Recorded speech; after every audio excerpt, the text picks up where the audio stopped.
Hey Collective, welcome back. I hope you're having a good day today. So today I want to discuss compassion.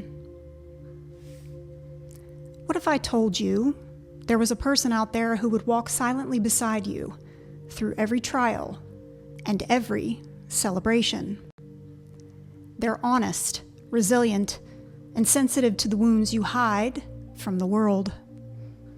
They will forgive you, not once, but often, because they understand you're still learning lessons and gaining life experience, and that deserves some grace. Sounds like the perfect best friend, right? That's because it's you. And you should always be your own best friend.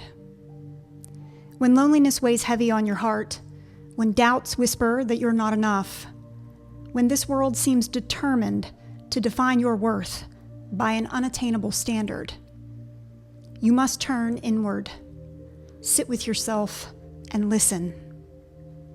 Offer yourself the same compassion you would a child, a parent, a dear friend who's been walking in shadows.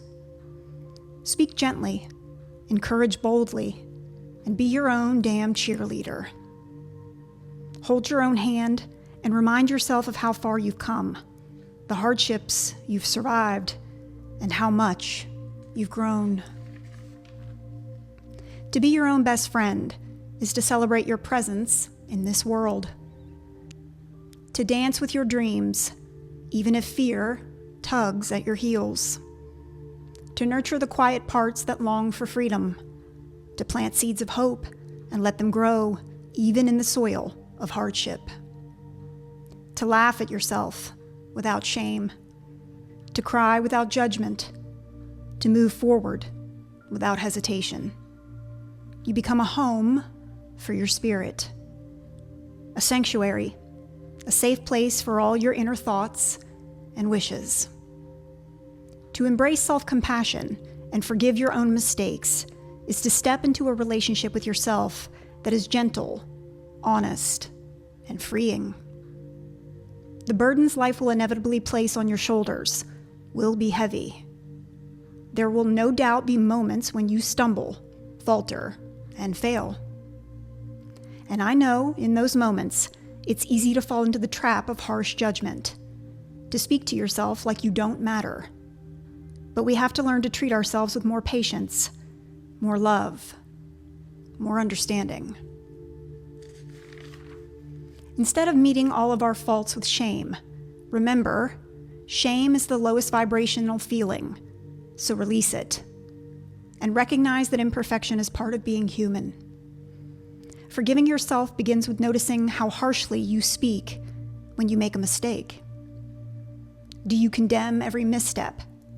Criticize every choice? Replay the moment over and over in your mind?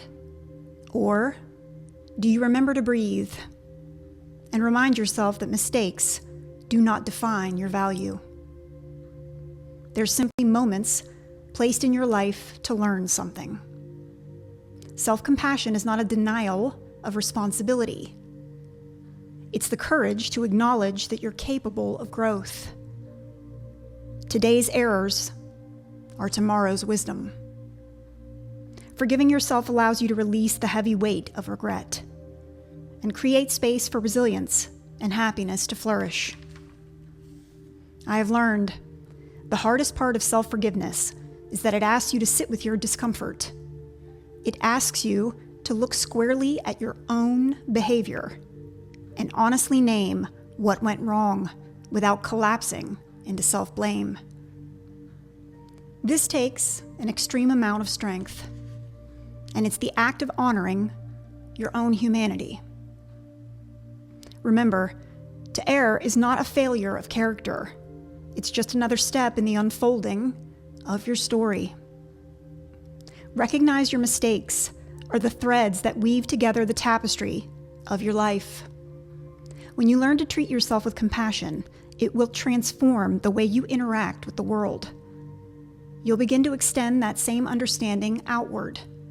You'll approach conflict with empathy, listen more deeply to others, and offer encouragement instead of judgment. Remember this: other people's lives are not a reaction video that need your constant critiquing. Ugh. I've learned your relationship with yourself is the model for every other connection you cultivate. I personally can always tell if a person hates themselves simply by how they speak about others. Just saying. A heart that has learned how to forgive is a heart that isn't closed off.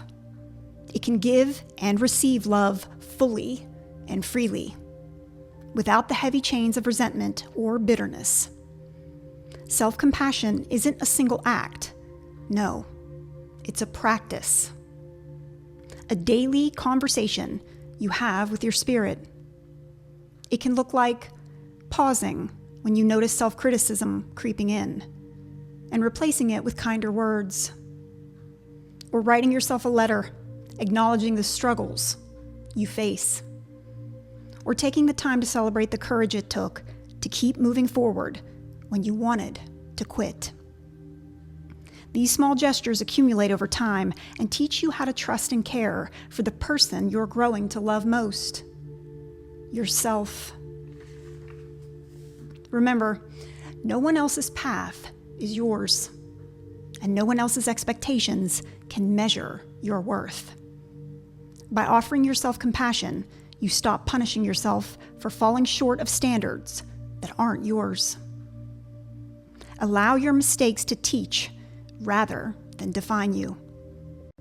This will give you the freedom to grow, to learn, and to live fully. So, friends, take a deep breath and give yourself the compassion you deserve. Forgive yourself not once, but often. And watch as the light of your own compassion transforms the way you move through the world. Until next time, friends, keep healing.